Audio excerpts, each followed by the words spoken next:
Halo teman-teman, kita kembali lagi update perkembangan padi Impari 32 di musim tanam yang pertama ya teman-teman. Ini musim penghujan atau biasa disebut dengan musim rendeng. Ini kondisi padi setelah beberapa waktu lama kita tidak mengupdate-nya ya teman-teman. Ada sedikit ralat dari video sebelumnya teman-teman, yang saya nyatakan bahwa penggunaan pupuk kimia itu sekitaran 30%, 25 atau 30% paling banyak. Ternyata ada perubahan teman-teman, karena tidak seperti yang saya harapkan. Ternyata orang tua saya menambah pupuk kimianya sekitaran, tambahan terakhir itu sekitar 25 kilo teman-teman. Jadi penggunaan pupuk kimia sejauh ini telah mencapai 75 kilo atau 50% dari kebiasaan sebelumnya teman-teman. Seperti ini kondisinya. Dan untuk sekedar info teman-teman, memang benarlah apa yang disampaikan bahwa dengan mengurangi pupuk kimia maka akan mengurangi juga hama dan penyakit teman-teman. Walau resikonya kadang orang merasa belum puas dengan hasilnya, tapi harapan saya dan doa saya mudah-mudahan ini menjadi titik balik teman-teman. Karena ini awal kami menanam hanya sekali penyepraian basah menggunakan pestisida teman-teman. Selebihnya itu hanya ngabut. Terakhir kemarin teman-teman, sebelum membuat video ini, kami melakukan penyepraian ngabut atau dengan SOP Biosaka, karena dicampur dengan Biosaka teman-teman. Jadi penyepraiannya kita itu ngabut jarak jauh, dimana angin sampai disitulah kita memulainya lagi. Itu SOP Biosaka ya teman-teman.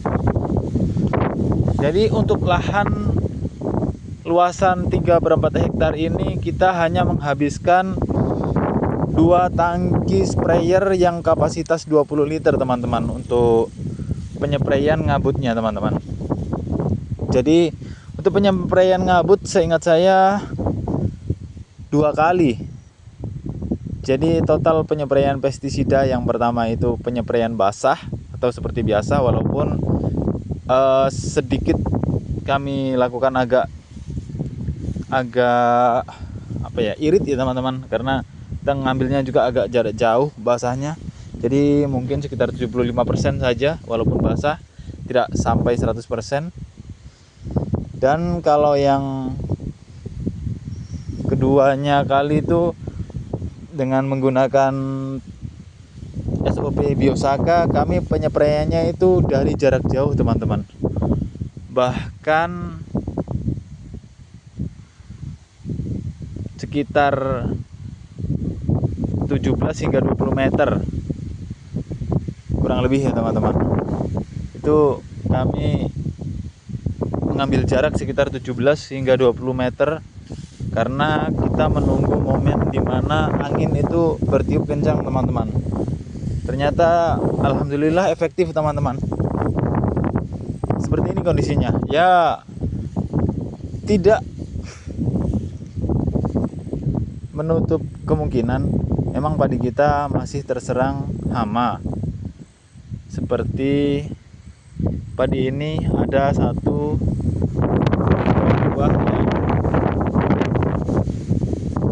mengalami serangan potong leher teman-teman. Tapi itu tidak masalah lah, dari 100% mungkin hanya 5% maksimal, bahkan mungkin tidak sampai ya teman-teman.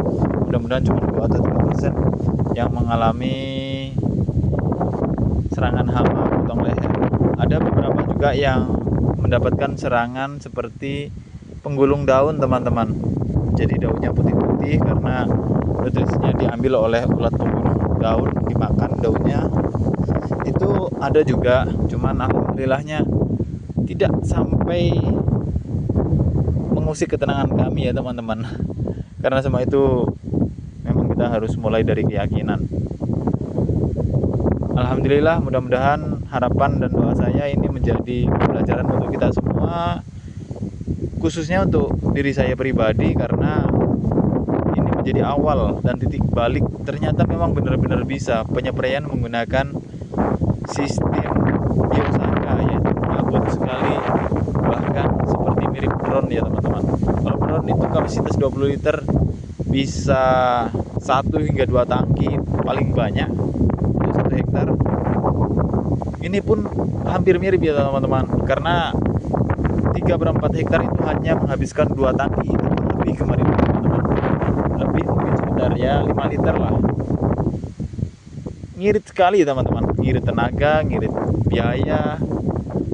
Begitupun dengan tujuan awal kami seperti yang saya sampaikan, bahwa dengan pengurangan pupuk kimia, harapan kami yang pertama yang jelas itu mengurangi biaya, yang kedua mengurangi tingkat serangan hama, yang ketiga mengurangi serangan penyakit, yang keempat meminimalisir terjadinya rebah pada padi, yang kelima itu mengefisienkan tenaga, dan yang keenam itu yang jelas harapan kami dan yang paling besar itu bertani secara Islami ya teman-teman. Karena selama ini ternyata kalau kita sadar dan paham, pertanian kita itu bukan berdasarkan kaidah-kaidah Islami, karena kita hanya tahu tebar apa semua pupuk pestisida, padahal itu racun untuk bumi kita, racun untuk tanaman kita, dan bahkan racun untuk kita sendiri teman-teman. Jadi harapan saya perlahan namun pasti ini menjadi titik balik yang nantinya bisa menjadi pertanian yang alami 100% tanpa menggunakan bahan kimia teman-teman. Itu harapan kami. Karena kemarin juga kami telah menggunakan Biosaka dan Biosaka N level 1. Oke teman-teman, sekian yang saya sampaikan. Oh ya teman-teman, untuk penutup sebelum video ini berakhir, usia padi saat ini memasuki sekitar 73 hari sejak tanam teman-teman. Ini varietas Impari 32 dan dia tinggi sekali teman-teman, padahal kami pemupukan hanya 50% maksimal, dan itu pun juga kami tanpa menambahkan apapun teman-teman, seperti misalkan bakterisida, fungisida atau apapun, tidak. Alhamdulillahnya terhitung aman 98%. Ada 1-2 yang terkena hawar, namun alhamdulillah nggak menyebar teman-teman. Itulah kelebihan kalau kita mengurangi, bahkan seterusnya nanti kita akan menghilangkan penggunaan kimia teman-teman, supaya kita sehat, kita mudah bekerja, dan kita juga diridhoi oleh Allah Subhanahu wa taala, karena kita tidak meracuni diri kita, meracuni alam, dan juga meracuni konsumen-konsumen teman-teman. Oke teman-teman, sekali lagi terima kasih dan semoga ini menginspirasi, dan juga wassalam.